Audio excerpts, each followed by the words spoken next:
गणेश जी के जन्म की कथा हिंदू धर्म में अत्यंत महत्वपूर्ण है और इसका वर्णन विभिन्न पुराणों में किया गया है, जिनमें प्रमुख रूप से शिव पुराण और गणेश पुराण आते हैं। ये कथा भगवान गणेश की उत्पत्ति, उनके शक्ति रूप और उनके प्रतीकात्मक अर्थों को उजागर करती है। आइए इस कथा को विस्तार से जानें। माता पार्वती का संकल्प। ये कथा प्रारंभ होती है कैलाश पर्वत से, जहां भगवान शिव और माता पार्वती निवास करते थे। एक दिन माता पार्वती स्नान करने के लिए जा रही थी, लेकिन उन्हें ये चिंता सताने लगी कि उनके स्नान के समय कोई उन्हें विचलित न करे। शिवजी उस समय ध्यान में लीन थे और उनके अलावा कोई अन्य पहरेदार भी नहीं था जो द्वार पर पहरा दे सके। इस स्थिति को देखते हुए माता पार्वती ने अपनी शक्ति का प्रयोग कर कुछ विशेष करने का संकल्प लिया। गणेश जी का निर्माण। माता पार्वती ने अपने शरीर से निकले उपटन, चंदन, हल्दी और मिट्टी से एक बालक की आकृति बनाई और उसमें प्राण फूंक दिए। इस प्रकार एक सुंदर और शक्तिशाली बालक का जन्म हुआ। माता पार्वती ने उस बालक को अपना पुत्र माना और उसका नाम गणेश रखा। उन्होंने गणेश जी को आदेश दिया कि वह उनके स्नान के समय द्वार पर पहरा दे और किसी को भी अंदर न आने दे, चाहे वह कोई भी हो। गणेश जी ने माता की आज्ञा का पालन करते हुए द्वार पर पहरा देना शुरू किया। भगवान शिव का आगमन। उसी समय भगवान शिव अपने ध्यान से बाहर आए और माता पार्वती के कक्ष की ओर जाने लगे। द्वार पर खड़े बालक गणेश ने उन्हें रोक दिया और कहा, माँ के आदेश के अनुसार मैं किसी को भी अंदर नहीं जाने दूंगा।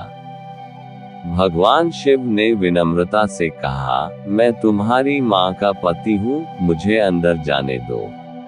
लेकिन गणेश जी, जो माता पार्वती के आदेश के प्रति अडिग थे, उन्होंने भगवान शिव की बात मानने से इनकार कर दिया। भगवान शिव ने कई बार गणेश को समझाने की कोशिश की, लेकिन गणेश जी अपने स्थान पर डटे रहे और शिव जी को अंदर जाने से रोक दिया। इस घटना से भगवान शिव क्रोधित हो गए और अपने गणों को गणेश से लड़ने का आदेश दिया। गणों और गणेश जी के बीच युद्ध। शिव के गणों ने गणेश जी से युद्ध किया, लेकिन गणेश जी इतने शक्तिशाली थे कि उन्होंने सभी को हरा दिया। अब भगवान शिव स्वयं गणेश से युद्ध करने के लिए आगे बढ़े।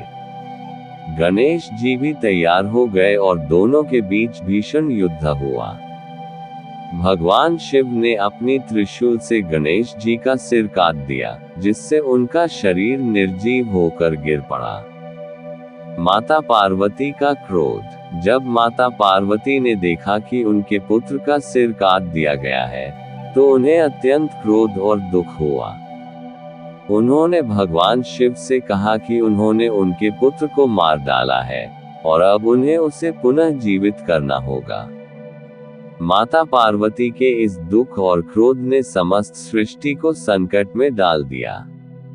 देवी ने संसार में अराजकता और विनाश की स्थिति उत्पन्न कर दी। सभी देवता पार्वती जी के क्रोध से भयभीत हो गए और भगवान शिव से समस्या का समाधान करने की प्रार्थना की। गणेश जी का पुनर्जन्म। भगवान शिव ने माता पार्वती को शांत करने के लिए एक उपाय सोचा।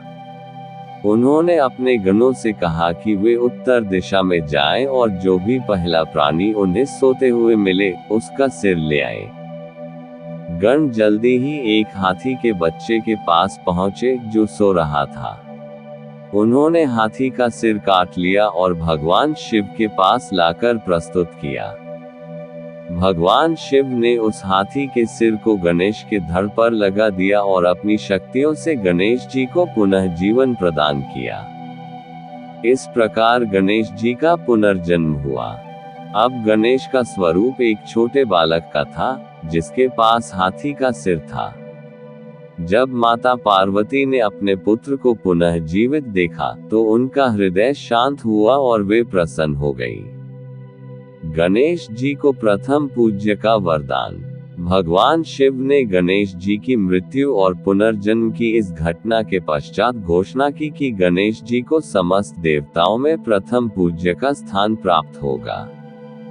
उनका आह्वान हर पूजा और अनुष्ठान से पहले किया जाएगा। गणेश जी को विघ्नहर्ता का पद प्राप्त हुआ, अर्थात वे संसार के समस्त विघ्नों को दूर करने वाले देवता माने गए। इसके अलावा भगवान शिव ने गणेश जी को गणपति का नाम दिया, जिसका अर्थ है गणों के अधिपति या नेता। गणेश जी की प्रतीकात्मक महिमा। गणेश जी का सिर हाथी का है और उनके 4 हाथ हैं। उनके एक हाथ में परशु, दूसरे में मोदक, तीसरे में कमल और चौथे में जपमाला है।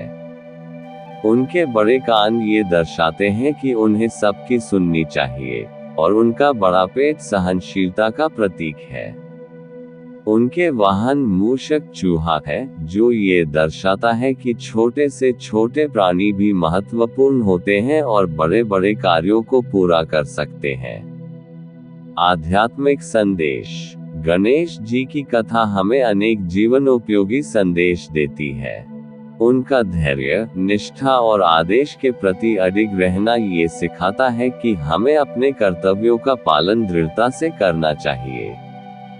उनकी उत्पत्ति की कथा ये सिखाती है कि हर कठिनाई का समाधान होता है, यदि हम सच्चे मन से प्रयास करें।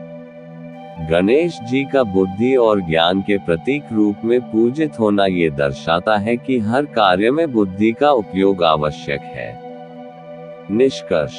गणेश जी की जन्म कथा भारतीय धार्मिक साहित्य और परंपराओं में विशेष स्थान रखती है।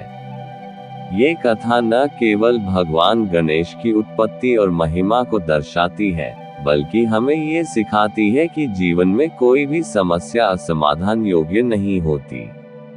गणेश जी को प्रथम पूज्य और विघ्नहर्ता के रूप में जाना जाता है, और उनका स्मरण हर शुभ कार्य की शुरुआत में किया जाता है।